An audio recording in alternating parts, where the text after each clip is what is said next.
Reinhard Tristan Eugen Heydrich was born on March 7, 1904, in the city of Halle and der Saale, Germany.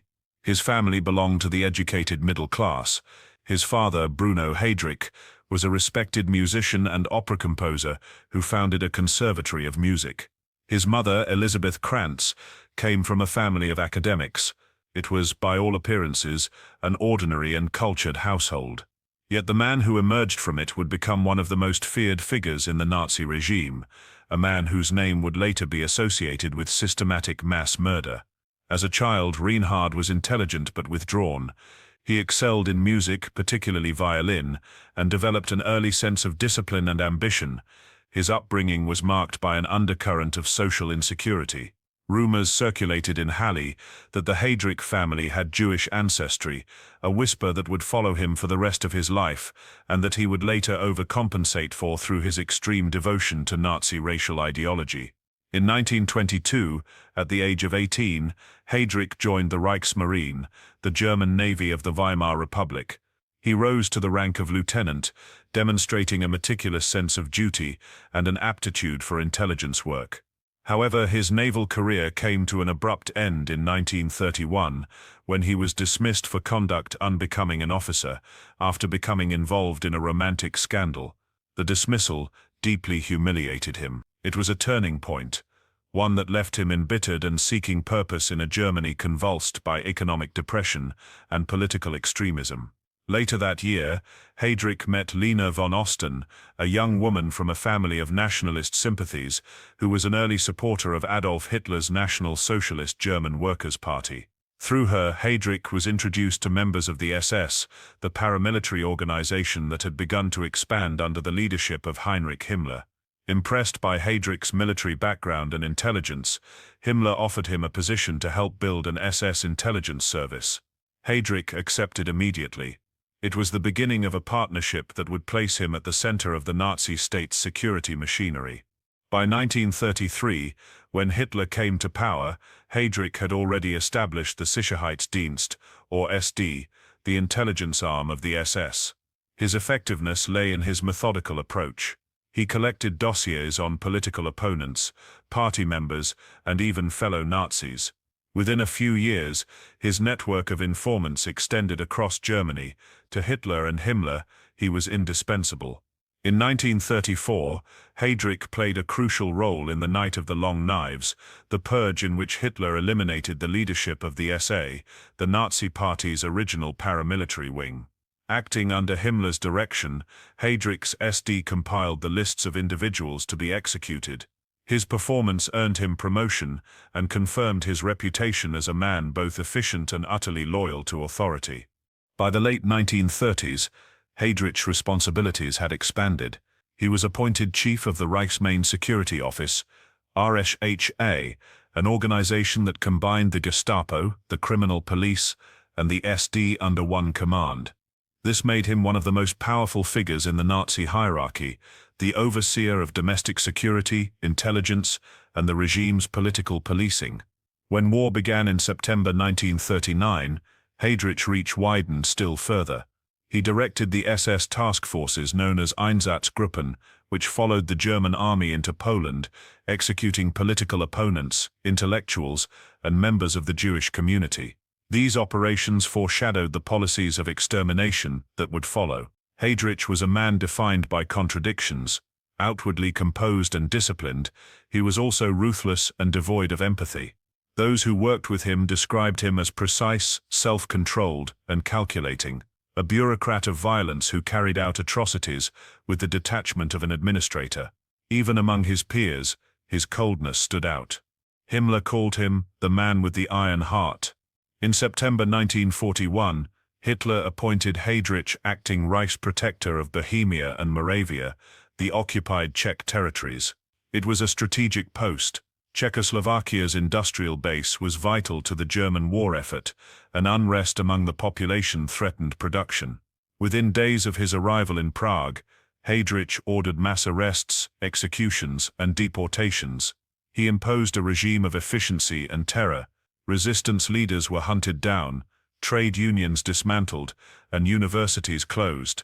Hundreds of Czechs were executed in the first weeks.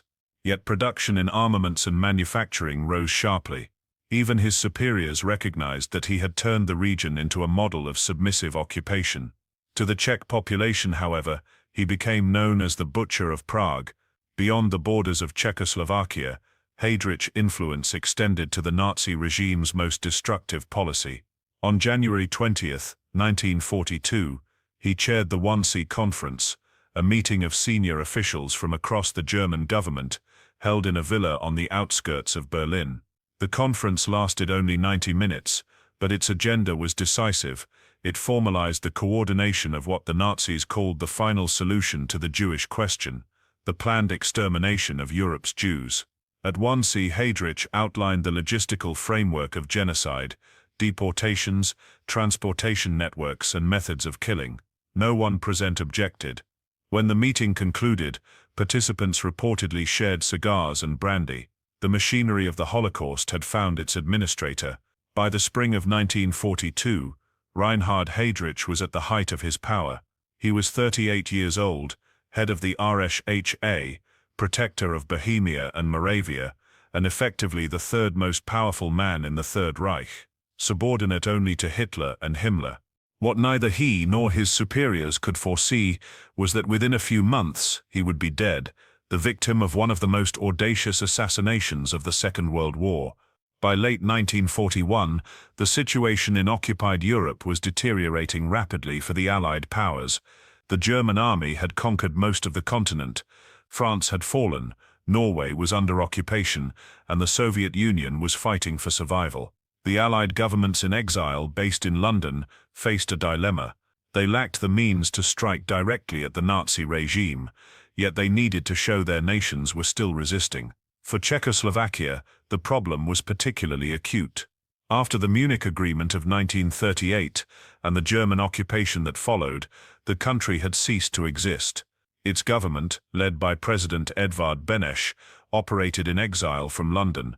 Inside the occupied territory, known as the Protectorate of Bohemia and Moravia, open resistance was minimal. Unlike in Poland or Yugoslavia, there were no major uprisings or widespread partisan activity.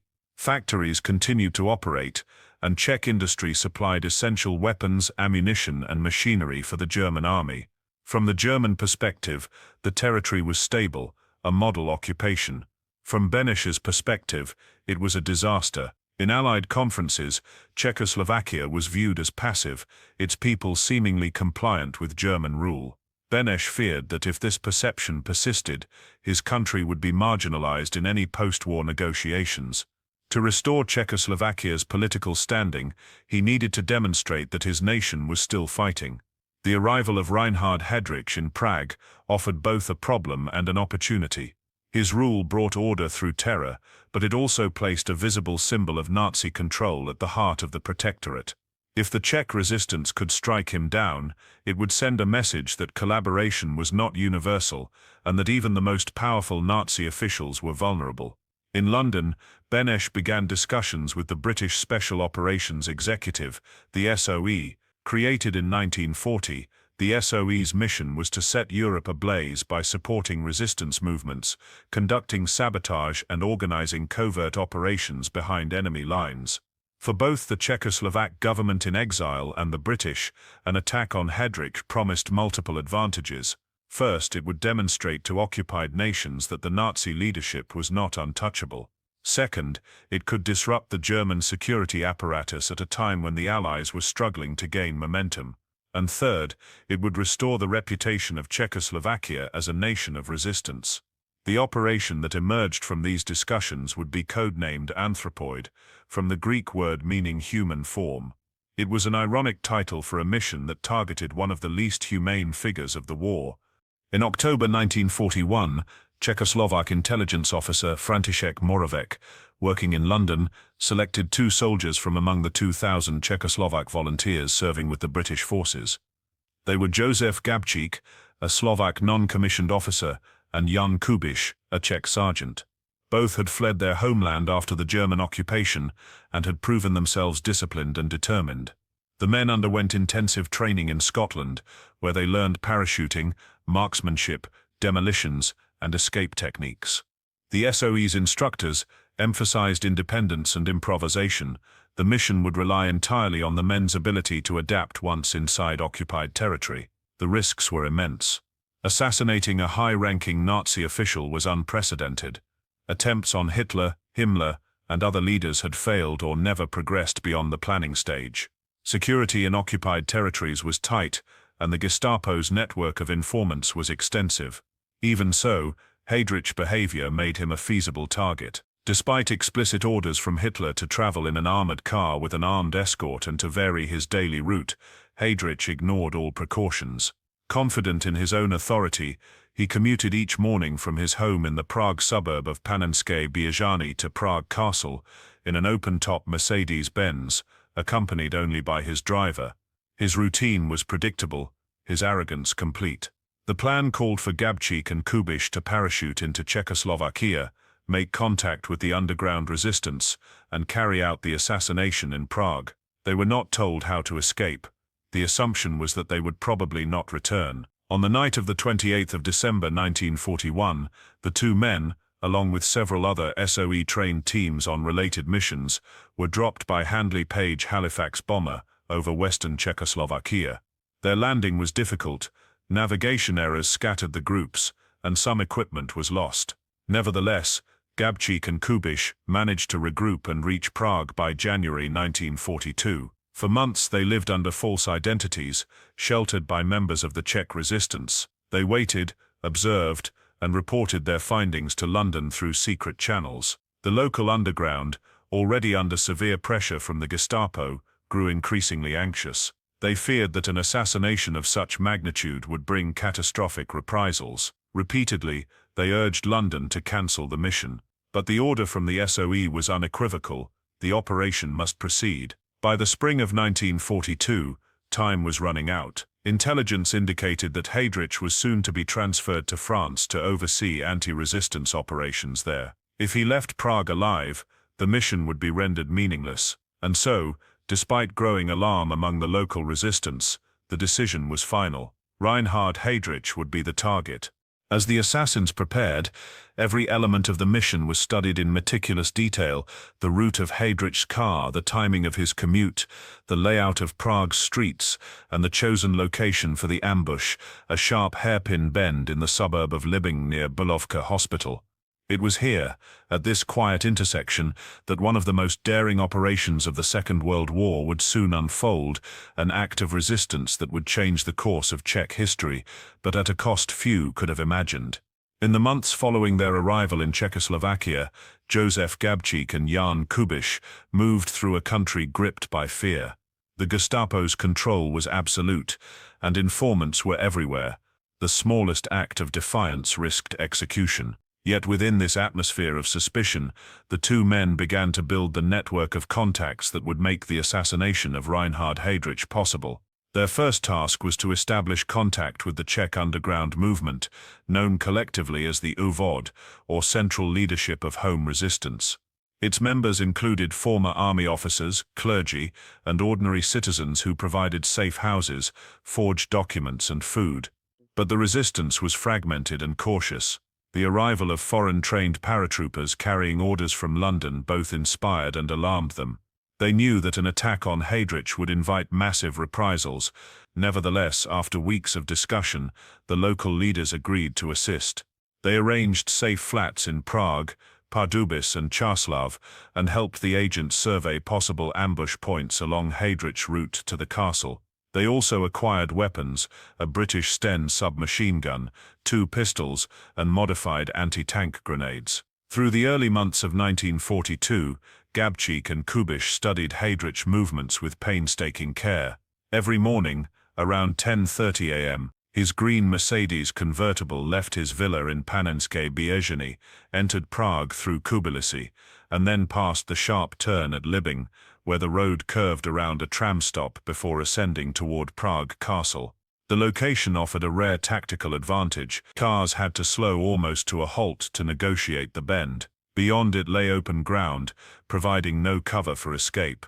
For the assassins, it was a narrow window, a few seconds in which to act. Despite their preparations, the operation nearly collapsed. Several resistance members had already been arrested by the Gestapo, and one of the other SOE teams, Operation Silver A, had been compromised. Fear spread through the underground networks. By April, messages reached London pleading for the mission to be abandoned. They warned that an attempt on Heydrich's life would bring destruction upon thousands of civilians. London refused. The British government and the Czechoslovak authorities in exile had invested months of training and resources in the operation. The political stakes were too high. In April 1942, Beneš personally confirmed the order, proceed with the assassination. Heydrich himself seemed to invite it. His disregard for security astonished both subordinates and adversaries. He dismissed warnings from German officials and continued to drive unescorted, insisting that his presence in an armored car would suggest weakness. To the Czechs, he appeared invincible to his own men, dangerously overconfident. By May 1942, the mission entered its final stage. Gabčík and Kubiš relocated to Prague, taking lodgings at 27 Biskupkova Street under false names. They rehearsed repeatedly using civilian traffic as cover, practicing the timing of their movements at the Libin Bend. Their plan was simple but perilous. When Heydrich's car slowed for the turn, Gabčík would step into the road, raise the Sten gun hidden under his coat, and open fire. If the gun failed, or if Heydrich's driver accelerated, Kubiš would throw the grenade to disable the vehicle. Both men would then escape separately into the city. On the morning of May 27, 1942, the operation began. At approximately 10 a.m., the assassins positioned themselves near the tram stop on the curved road between Zenklova Street and Vyholšovič Kag. Another resistance member, Josef Valčík, waited higher up the street with a small mirror to signal the approach of Heydrich's car. It was a bright day, with little traffic. They wore civilian clothes to blend in with commuters waiting for the tram. At 10:30, Valčík flashed the signal. Moments later, Heydrich's Mercedes appeared, driven by SS-Obergruppenführer Johannes Klein. As the car slowed for the bend, Gabčík stepped forward and aimed the Sten gun from beneath his raincoat. The weapon jammed. For a moment, time seemed to freeze. Gabčík stood motionless, the useless gun in his hands. Klein instinctively began to slow the car, but Heydrich, rather than ordering him to accelerate, made a fatal choice. Believing the attackers to be unarmed, he ordered the driver to stop. Heydrich rose from his seat, drew his pistol, and prepared to confront the men. At that instant, Kubiš acted. He pulled the pin from his modified anti-tank grenade and hurled it toward the car. The device struck the rear right wheel and detonated with a powerful explosion. Shrapnel and fragments tore through the vehicle, sending debris into the air. Heydrich was thrown against the door. He clutched his side but remained conscious. Gabčík dropped the jammed weapon and ran. Heydrich staggered from the car, drew his pistol, and fired at the fleeing men before collapsing onto the pavement. His driver pursued Kubiš on foot, but was wounded by a return shot. Both assassins escaped into the confusion of the city, aided by sympathetic civilians. Within minutes, German patrols sealed off the area. Heydrich was taken by ambulance to Bulovka Hospital, only a short distance away. Initial reports suggested that his injuries were not life-threatening. He had suffered a ruptured diaphragm, a broken rib, and severe lacerations from metal and upholstery fragments. Surgeons removed his spleen and cleaned the wounds. Hitler's personal physician Karl Brandt flew in to supervise treatment. For several days, Heydrich's condition appeared to improve. He received visits from Himmler and other high-ranking officials. But on June 4, 1942, infection set in. Sepsis, blood poisoning, spread rapidly through his body, caused by debris and horsehair from the car's upholstery embedded in his wounds. That morning, Reinhard Heydrich died in agony, aged 38. The reaction in Berlin was immediate. Hitler called his death an act of damned stupidity for traveling unprotected, yet publicly he proclaimed Heydrich a martyr of the Reich. A state funeral followed, complete with military honors. Heydrich's coffin, draped in a swastika flag, lay in state beneath the dome of the Berlin police headquarters before burial in the Invalidenfriedhof cemetery. Privately, Hitler demanded revenge, swift, brutal, and exemplary. He ordered the SS and Gestapo to find the assassins and punish anyone who had aided them. Within days, the entire protectorate of Bohemia and Moravia was plunged into a campaign of terror. The death of Reinhard Heydrich sent shockwaves through the Nazi hierarchy. For the first time, a senior figure of the Third Reich, one of Hitler's own inner circle, had been assassinated. The response was swift and uncompromising. On June 4, 1942, within hours of Heydrich's death, Adolf Hitler convened an emergency meeting at his headquarters in Berlin. Enraged by the humiliation, he initially demanded the execution of 10,000 Czechs, selected at random, as collective punishment. Senior officials, including Heinrich Himmler and Karl Hermann Frank, Heydrich's deputy in Prague, persuaded him to adopt a more targeted approach. Random massacres, they argued, would disrupt industrial production and weaken Germany's war effort. The reprisals would instead focus on the resistance and those suspected of aiding the assassins. The Gestapo launched a massive manhunt. Entire neighborhoods were sealed off and searched. Trains, trams, and public squares filled with posters promising huge rewards for information. Anyone suspected of sheltering the attackers faced immediate execution. Over the following days, thousands were detained. The key to the investigation came through betrayal. On June 13th, an exhausted and terrified resistance member, Karol Czerda, approached the Gestapo. Czerda had been part of another SOE-trained team, but fearing for his family's safety, he revealed the identities of the agents involved in Operation Anthropoid and provided a list of addresses and contacts. His cooperation earned him a reward of 1 million Reichsmarks and the lasting condemnation of his countrymen. Using Czerda's information, the Gestapo tracked down dozens of members of the Czech underground. Many were executed within hours of arrest, others were sent to concentration camps. Still, the assassins themselves remained hidden. For 3 weeks, Gabčík, Kubiš, and 5 other resistance fighters moved between safe houses in Prague, constantly changing location to evade capture. Their final refuge was the Church of Saints Cyril and Methodius in the city's New Town district. There, with the help of the church's clergy, they concealed themselves in the crypt beneath the main altar. On the night of June 17th, the Gestapo discovered their location. At dawn the following morning, they surrounded the building with more than 800 SS and Gestapo troops under the command of SS-Brigadeführer Karl Fischer von Trauenfeld. The battle that followed lasted for hours. The first exchange of gunfire erupted inside the nave, where 3 of the resistance fighters held the upper gallery. They resisted fiercely, killing and wounding several German soldiers before running out of ammunition. When the attackers finally broke through, the remaining men took their own lives with their last bullets. In the crypt below, Gabčík, Kubiš, and 3 companions prepared for a final stand. The Germans attempted to flood the chamber with water from fire hoses and used tear gas to force surrender, but the men refused. For nearly 6 hours, they held their position, fighting until their ammunition was exhausted. One by one, they either fell from wounds or took their own lives. When the Germans finally entered the crypt, they found the walls pitted with bullet holes and the bodies of the defenders lying in the shallow water that had filled the chamber. None had surrendered. The SS claimed victory, but the cost was high. The firefight had killed 14 German soldiers and wounded more than 20. For the Czechs, the resistance fighters' deaths became a symbol of defiance. For the occupiers, they became an excuse for further vengeance.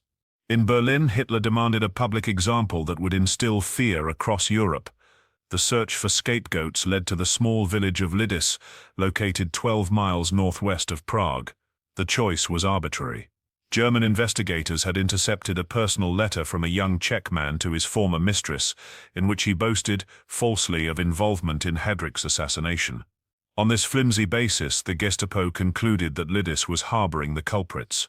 In the early hours of June 10, 1942, units of the Schutzpolizei and Gestapo surrounded the village.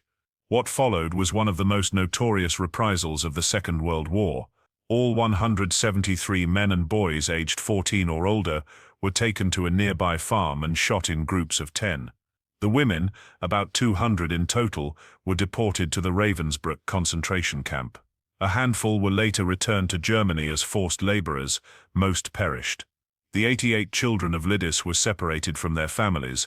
Those judged racially suitable were selected for Germanization and sent to be adopted by German families. The rest, 81 in all, were murdered in gas vans at the Chelmno extermination camp in Poland. After the executions, the village was systematically destroyed. Houses were burned, the ruins dynamited, and the rubble leveled with plows.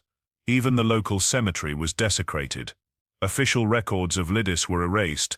The name was intended to disappear from maps. 2 weeks later, the same fate befell the smaller village of Lejaki, which had harbored members of another resistance cell.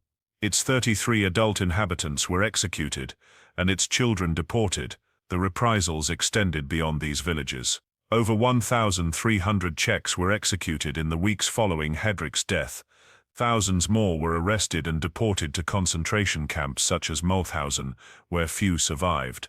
The Orthodox clergy who had sheltered the assassins were tried and executed, including Bishop Gorazd, who accepted sole responsibility in an attempt to save others. The destruction of Lidis shocked the world. News of the massacre spread rapidly through Allied broadcasts and newspapers. In Britain, Mexico, and the United States, towns and streets were renamed in Lidis's honor. The slogan, "Lidis shall live," became a rallying cry for resistance across occupied Europe. For the Nazi regime, the reprisals served their purpose. The Czech resistance was shattered. Its networks were dismantled, its leaders executed, and its ability to operate effectively crippled. But politically, the assassination had achieved what the exiled government in London had hoped. Czechoslovakia was no longer viewed as passive. The Allies, horrified by the reprisals, condemned the Munich Agreement that had dismembered the country in 1938. On August 5, 1942, Britain formally annulled the agreement, restoring recognition of Czechoslovakia's pre-war borders. Heydrich's death, intended to avenge Nazi authority, had instead restored Czech dignity on the world stage. Yet it came at a price that remains difficult to comprehend: entire communities erased, thousands dead, and a nation left mourning. In the immediate aftermath of the Lidis and Lejaki massacres, Nazi control over the Protectorate of Bohemia and Moravia appeared absolute. The destruction of the Czech resistance was near total. Thousands had been executed or deported, and those who survived were forced into silence. For the remainder of the war, open resistance in the Czech lands was virtually impossible. The Gestapo's files, recovered after the war, reveal the extent of the crackdown. Entire families were wiped out, their property confiscated, their names erased from public record. What had begun as a single act of assassination cascaded into one of the most far-reaching retaliations in occupied Europe. Yet even as the Germans celebrated their revenge, the political effects of Operation Anthropoid unfolded in ways they had not anticipated. From London, President Edvard Beneš and his government in exile followed the events with anguish. They had anticipated reprisals, but not on such a scale. For several days, radio transmissions from Prague went silent. When news of the Lidis massacre finally reached London, Beneš reportedly wept. The loss of innocent lives weighed heavily on the exiled government, but the international reaction was immediate and profound. Across the Allied world, the destruction of Lidis became a symbol of Nazi barbarism. In Britain, public vigils were held. The mining village of Lidis, Illinois, in the United States was renamed in honor of the victims. Mexico, Venezuela, and Brazil followed suit. Streets, schools, and parks bore the name Lidis as a gesture of solidarity. For the first time since 1938, Czechoslovakia commanded global sympathy. Politically, Operation Anthropoid achieved its primary objective. On August 5, 1942, the British government formally repudiated the Munich Agreement, declaring it null and void. This reversal was followed by similar declarations from the United States and other Allied nations. The Czechoslovak government in exile, once sidelined in diplomatic discussions, was restored to prominence as a legitimate partner among the Allied powers. For Beneš, the assassination of Heydrich had redeemed his country's reputation. The price was horrific, but the symbolism was powerful. The Czechs had struck a blow against tyranny, proving that submission was not universal. Within Germany, however, the consequences were different. Heydrich's death created a temporary vacuum within the Nazi hierarchy. Himmler assumed direct control of the Reich Main Security Office (RSJ) until Ernst Kaltenbrunner, an Austrian SS officer, was appointed as Heydrich's successor in January 1943. The machine Heydrich had built, the Gestapo, the SD, and the network of extermination camps, continued to operate without interruption. Indeed, in one of history's cruel ironies, the pace of the Holocaust accelerated after Heydrich's assassination. Within months, the first extermination facilities of Operation Reinhard, named in his honor, became fully operational. Belzec, Sobibor, and Treblinka were constructed and staffed under the supervision of Heydrich's former subordinate, Odilo Globoknik, in the general government of occupied Poland. Between 1942 and 1943, more than 1.5 million Jews were murdered in these camps. The naming of the operation reflected the regime's perverse logic. Even in death, Heydrich was honored as a martyr whose work must be completed. His assassination, intended to disrupt Nazi authority, was instead memorialized by the regime through an act of genocide. The moral debate over Operation Anthropoid began almost immediately. Was the assassination justified? Could the symbolic victory ever outweigh the human cost? Historians, ethicists, and survivors have continued to wrestle with those questions for decades. From a military perspective, the operation had limited strategic impact. Heydrich's replacement ensured continuity within the RSJ, and the Nazi occupation of the Czech lands remained unbroken until 1945. The reprisals devastated the resistance movement, eliminating many of its most capable organizers. Yet, to the exiled government and to those who later rebuilt Czechoslovakia, the operation carried a different meaning. It represented moral defiance, an assertion that national honor could not be extinguished by occupation. The courage of Gabčík, Kubiš, and their companions became a cornerstone of post-war Czech identity, commemorated in monuments, schools, and state ceremonies. In personal terms, the story ended tragically for nearly all involved. Karel Čuda, whose betrayal led to the destruction of the resistance network, lived briefly under a new identity in post-war Czechoslovakia. But his name was known. Arrested in 1946, he was tried for treason, found guilty, and hanged on April 29, 1947, at Pankrak prison in Prague, the same prison where many of his victims had died. For the families of the assassins and their supporters, retribution came even earlier. Parents, siblings, and spouses were executed by the Gestapo in the weeks following Heydrich's death. None were spared. When the war finally ended in May 1945, Czechoslovakia was liberated by Soviet forces. The ruins of Lidis and Ležáky were left untouched as memorials. New villages were built nearby, but the sites of the originals remained empty, reminders of what had been destroyed. At the Nuremberg trials, Reinhard Heydrich's name was cited repeatedly as one of the chief architects of the Holocaust. His subordinates described him as intelligent, disciplined, and merciless, the embodiment of the Nazi bureaucrat as executioner. Though dead, his presence haunted the courtroom. Testimonies detailed his role in organizing the deportations, authorizing executions, and systematizing genocide. In Prague, the story of Operation Anthropoid entered national legend. The Church of Saints Cyril and Methodius became a place of pilgrimage. The bullet holes in the crypt walls were left intact. Each year on the anniversary of the battle, candles were lit for the 7 men who had fought to the end. Yet beneath the commemoration, the ethical dilemma persisted. The operation had achieved its political goals, but at the cost of thousands of civilian lives. Some argued that the price was too high, that Heydrich's death accelerated the very atrocities it sought to prevent. Others maintained that resistance, even at great sacrifice, was essential to a nation's dignity. In 1945, a Czech historian wrote, "To measure the value of courage in the balance of tragedy is impossible. The men who struck at Heydrich acted not for gain but for principle. Their victory was not in what they destroyed, but in what they refused to accept."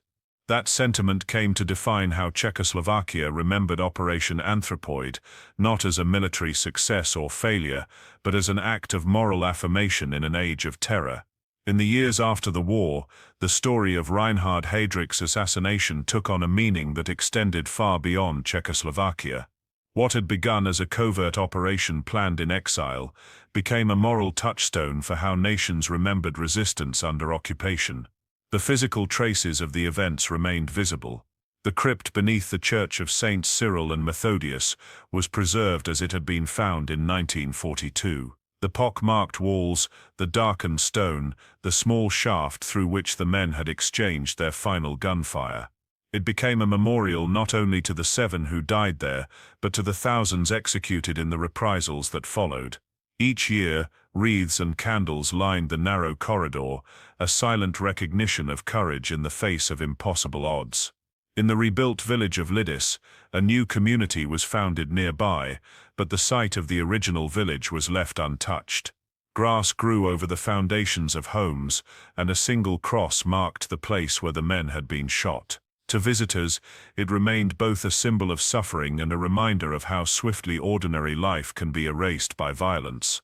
During the decades of communist rule that followed the war, Operation Anthropoid occupied a complex position in official history. The new government celebrated the assassins as heroes of anti-fascist struggle, yet it also sought to fold their story into a broader narrative of socialist resistance. Monuments were erected, films and books retold the events. But the deeper questions, about morality, sacrifice, and the limits of retaliation, were rarely discussed in public. After 1989, with the fall of communism, a renewed effort was made to separate legend from record. Historians re-examined British archives, SOE documents, and Gestapo reports to reconstruct the operation in detail. They confirmed much of what survivors had always said, that it was meticulously planned, executed with extraordinary bravery, and carried out in full awareness that death was almost certain. Today, the story of Heydrich's assassination occupies a central place in Czech national memory. Streets and squares bear the names of Josef Gabčík and Jan Kubiš. Their portraits hang in museums alongside those of the civilians who sheltered them. Schoolchildren visit Lidis as part of their education. To many, the operation represents not merely an act of war, but an affirmation of moral choice, proof that resistance was possible even in the darkest years of occupation. For historians, the legacy of Reinhard Heydrich himself remains one of chilling significance. Among the architects of the Nazi state, he was perhaps the most disciplined and the most efficient. His career demonstrates how bureaucracy can become an instrument of atrocity, how genocide can be planned through memoranda, minutes, and schedules. His death did not halt the Holocaust. It revealed how deeply the machinery of extermination had already been embedded in the structure of the regime. The wider question of Operation Anthropoid's worth has never been fully resolved. To some, the destruction of Lidis and the deaths of thousands outweigh the tactical success. To others, the moral statement made by the assassins, that tyranny must be confronted whatever the cost, justifies the sacrifice. The debate continues precisely because both truths coexist. The operation was at once a victory of conscience and a tragedy of consequence. Seen from the distance of 8 decades, the assassination of Reinhard Heydrich stands as a moment when individual courage intersected with global history. It demonstrated that resistance, though costly, could pierce the armor of totalitarian power. It reminded the world that the fight against tyranny is fought not only on battlefields, but in the decisions of ordinary people who refuse to remain silent. When visitors step into the quiet crypt beneath the church in Prague, they enter a space unchanged since 1942. The air is still, the bullet marks faintly visible in the stone. It is a place where history speaks softly but unmistakably, a testament to the human capacity for both cruelty and courage. And it is there that the story of Operation Anthropoid ends, not in victory or defeat, but in remembrance.